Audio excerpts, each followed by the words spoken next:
Next one it is ocean current. How the water of the oceans it is moving. Here it is given the lines with the red and blue color, and it is given the ocean current, and we can see um, the name of the oceans that we know where it is, and the lines between the equatorial line and other things it is also affecting. So we are going to see what is the hot water circulation, which one is the cold water circulation, that we are going to see. And one activity it is given: fill 3/4 of your bucket with the tap water. Heat the water by putting an immersion rod on one side of the bucket. On the other side, introduce the ice tray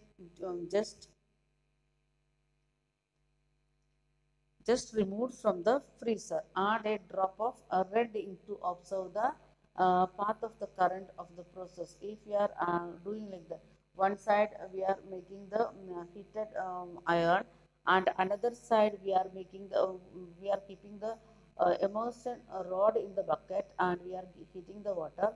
At the same time, we are keeping in another side the ice cubes we are keeping, or ice tray, which is just taken from refrigerator we will keep, and we will add one drop of red ink, and we will observe what is happening, how the circulation is coming, and how it is like that things we can observe. Okay, ocean currents are streams of water flowing constantly. Ocean current means what it is? It is a stream of water, like a small stream or a small river. It is flowing, and how it is flowing constantly on ocean surface to identify direction. We can identify the direction also when if we are observing very clearly. The ocean currents may be warm or cold. We already said that one. It may be hot water current or cold water. Generally, the warm ocean currents originate near the equator and move towards the poles. Normally the warm water or the hot warm water current, it is starting from the equator and it is moving towards poles. We can see that one here in the picture. We can see that one. This is the equatorial equator, and from this equatorial region the water is getting heated, so it is moving. How it is moving? It is moving to slowly it will move to the polar region, and in both sides it will go to the polar region, and that is a warm water, because the equator area or equatorial area we are getting maximum heat from sun. The next one, the cold current carry water from polar or high latitude of tropical or the lower latitude.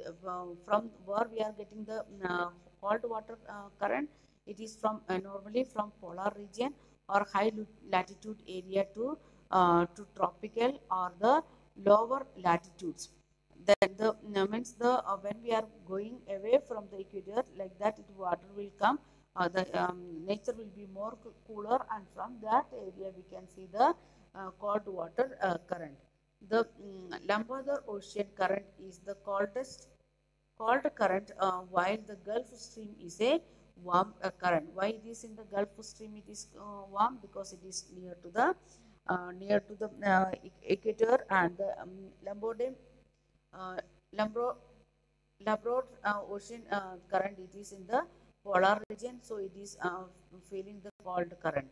And the ocean current influence the temperature conditions of the area. The current, which type of water it is coming to the circulating that area, according to that the temperature also varies in that area, not only in the sea outside also in that area. Warm current bring about warm temperature over land, and then opposite of that one the hot temperature warm cold current, it will give cool climate in that area. Then the area where the warm and cold currents meets provides the best fishing ground to the world. We are where we are the fishers getting the better fishing, or the best fishing ground where the warm water and the cold water it is coming and meeting. That area we can see the maximum fishermen they are getting the best ground to fish. Seas around Japan and the eastern coast of North America are such examples.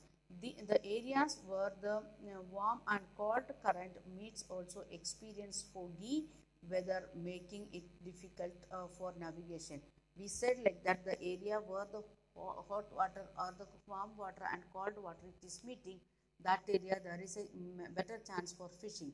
At the same time, we are facing the problem of navigation because of the foggy it is forming in that area. So navigation moving through water it is difficult.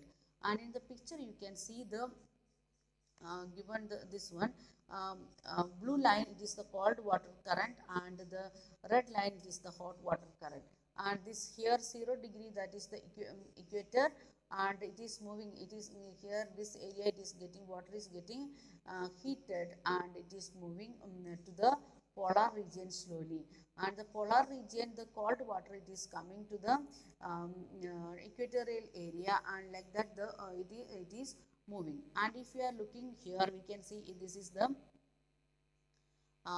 area where we are seeing the North America, some South American coastal area where we can see the warm wind and the cold wind it is meeting together, and this area it is better for the fishing ground, as well as we can see the presence of the foggy. Then at the same time we are moving to Japan area, here also we can see the meeting point of the heat, warm wind and the cold wind. There also very good chance for the fishing. So like that wherever we are seeing that one the presence of the warm wind and the hot wind it is coming together or meeting together, that is a best ground for fishing. So in this lesson we studied many things. It is a you will study some more points in the coming classes, means in the higher classes.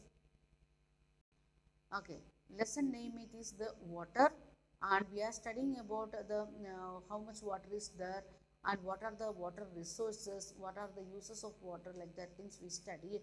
Then we studied the distribution of water, and next point what we studied the ocean current. In that we studied three things: waves, then tides, then last one we studied the ocean currents. Okay, by this we are stopping this video. We will continue in next video.